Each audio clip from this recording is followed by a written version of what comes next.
YCP నేతల పరిస్థితి విచిత్రంగా తయారైంది. పార్టీ అధికారంలో ఉన్నప్పుడు జగన్ తర్వాత మేమే అన్నట్లు ఎవరికి వారు పెత్తనం వెలగబెట్టారు. జగన్ కూడా సీజనల్ గా ఒక్కొక్కరిని ఎంకరేజ్ చేసుకుంటూ కనిపించారు. అప్పట్లో ఇద్దరు నేతల మధ్య నెంబర్ 2 వార్ ఒక రేంజ్ లో నడిచింది. ఇప్పుడు పార్టీని కనీసం ప్రతిపక్ష హోదా కూడా దక్కకుండా పోయింది. అయినా ఇప్పుడు ఆ ఇద్దరి ఆధిపత్య పోరు పతాక స్థాయికి చేరింది. ఆ క్రమంలో పార్టీలో కుట్రలు జరుగుతున్నాయని ఓపెన్ స్టేట్మెంట్లు ఇస్తున్నారు సదరు లీడర్లు. అసలు వారి లెక్కలేంటి? రాజ్యసభ సభ్యుడు విజయసాయిరెడ్డి వైసీపీలో ఒకానొకప్పుడు నెంబర్ 2 లీడర్గా వెలుగొందిన నేత. ప్రొఫెషనల్ పొలిటీషియన్ కాకపోయినా జగన్ కు పర్సనల్ ఆడిటర్ అవటంతో 1-2 సార్లు జగన్ ఆయన్ని రాజ్యసభకు పంపించారు. వైసీపీ అధికారంలో ఉన్నప్పుడు జగన్ కోటరీలో మనిషిగా విజయసాయిరెడ్డి చలామణి అయ్యారు. పార్టీ ఏర్పాటు నుంచి జగన్తోనే ఉంటూ పార్టీలో గట్టిగానే పెత్తనం చెలాయించారు. పార్టీలో జగన్ తరువాత అంతటి హోదా, అధికారం ఆయన అనుభవించారు.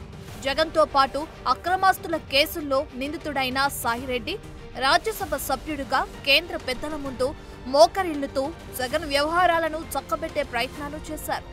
2019 ఎన్నికల సమయంలో ఢిల్లీలో క్రియాశీలకంగా ఉంటూ రాష్ట్రంలో వైసీపీ విజయంలోనూ తన వంతు పాత్ర పోషించారు.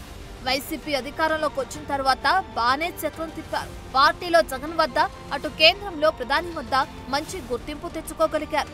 జగన్ ఆయనపై నమ్మకంతో విశాఖతో పాటు ఉత్తరాంధ్ర ఇన్ఛార్జ్గా సాయిరెడ్డికి కీలక బాధ్యతలు అప్పగించారు. అయితే తర్వాత ఆయనపై అనేక ఆరోపణలు రావడంతో ఇన్ఛార్జ్ బాధ్యతల నుంచి తప్పించారు. ఆ స్థానంలో వైవి సుబ్బారెడ్డి, బొత్సాలకు ఆ బాధ్యతలు కేటాయించారు.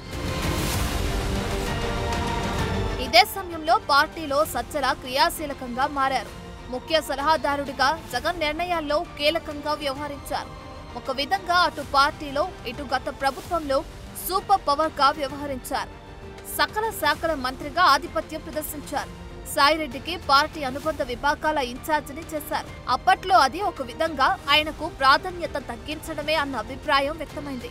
అయితే ఎన్నికల సమయంలో అనుబంధ విభాగాలు కీలక పాత్ర పోషించేలా చూడడం కోసమే సాయిరెడ్డికి ఆ బాధ్యత ఇచ్చారని ఆయన వర్గీయులు కవర్ చేసుకునే ప్రయత్నం చేశారు.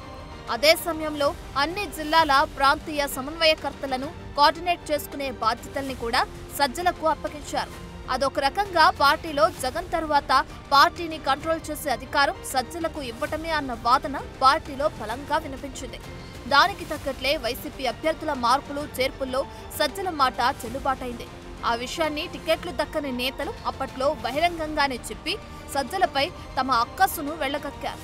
సజ్జల పెత్తనం వల్లే పార్టీ అంత ఘోరంగా ఓడిపోయిందని, ఫలితాల తర్వాత మీడియా ముందుకొచ్చి ఆయన్ని టార్గెట్ చేశారు. అయితే ఓటమి తర్వాత కూడా సజ్జలపైనే నమ్మకం ఉంచారు జగన్.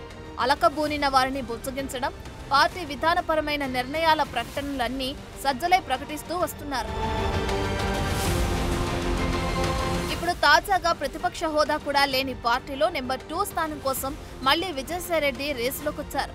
గత ప్రభుత్వంలో చేసిన తప్పిదాలు, ఇబ్బందులపై సజ్జల కేసులు ఎదుర్కొంటుంటే నెల్లూరు ఎంపీగా ఘోర పరాజయం పాలైన సాయిరెడ్డి మాత్రం గతంలో వ్యవహరించిన వ్యవహారాలపై ఇబ్బందులు పడుతున్నారు. ఇటీవల రాష్ట్ర వ్యాప్తంగా సంచలనంగా మారిన శాంతి వ్యవహారంలో సాయిరెడ్డిని ఇరికించడంలో సజ్జల కీలక పాత్ర పోషించినట్లు సాయిరెడ్డి అనుచరులు మండిపడుతున్నారు. దాంతో తెలుగుదేశం నేతలతో మంత్రాంగం నడుపుతూ తనని ఇబ్బంది పెట్టేలా సాయిరెడ్డి వ్యవహరిస్తున్నారని సజ్జల వెళ్లి జగన్ కి మొర్ర పెట్టుకుంటున్నారట. వారిద్దరి వ్యవహారం చూస్తూ వైసీపీ నేతలు తెగ చికాకు పడిపోతున్నారట. ఘోర ఓటమి తర్వాత జగనే జనంలోకి రావటానికి సంశయిస్తుంటే నెంబర్ 2 హోదాతో ఆ ఇద్దరు ఏం చేస్తారని ఆగ్రహం వ్యక్తం చేస్తున్నారట. నెంబర్ 2, నెంబర్ 3 తరువాత ముందు కార్యకర్తలకి అండగా ఉంటూ పార్టీని నడిపించాలని కార్యకర్తలు సూచిస్తున్నారు. 30 ఏళ్లు తానే సీఎంనని కలలు కన్న జగన్ కి పెద్ద షాకే తగిలింది. ఆయన ఎలాగూ ఇప్పట్లో యాక్టివ్ అవ్వరనుకున్నారో ఏమో, కొత్తగా కట్టుకున్న పార్టీ ఆఫీసుల్లో చక్రం తిప్పడానికి వారిద్దరూ అలా కానిచ్చేస్తున్నట్లు కనిపిస్తున్నారు.